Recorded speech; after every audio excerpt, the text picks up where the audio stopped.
তুমি যাকে আপন ভাবো সে কিন্তু তোমার আপন না। সময় আসলে তাদের রূপও দেখিয়ে দেয় কে আপন কে পর। পরীক্ষা নাও, আপন মানুষের সাথে পরীক্ষা নাও, পরীক্ষা নিয়ে দেখুন কি হয়। পরীক্ষাটা কেমন হবে নেবেন আমি বলছি প্রবাস থেকে বলছি, শুনুন। আমার সাথে একটা উপায় নিন, বলুন, জিজ্ঞেস করুন আপন মানুষকে কে আপনার আপন কে আপনার পর, বুঝতে পারবেন। বলি শোনো তাহলে কথাটা কেমন হবে। আপনি আপনার আপন মানুষকে বলুন, যে আপন মানুষ দেশের বাইরে আছে তাকে জিজ্ঞেস করুন, তাকে বলুন যে ভাই আমার একটা পাসপোর্ট লাগবে।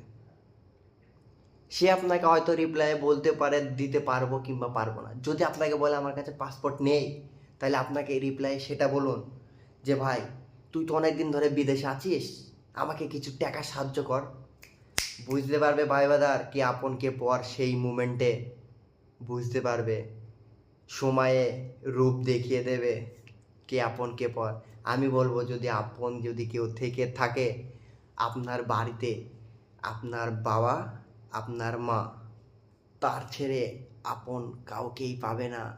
সবাই সময়ে ছুরি চালাতে ভালোই পারে, সময়ে রূপ দেখিয়ে দেবে আপনার কে আপন আর কে পর। কথাটা বুঝতে পেরেছেন? ট্রাই করে দেখুন, দিয়ে বলুন। আর যার সাথে এটা ঘটেছে সে কমেন্ট বক্সে বলে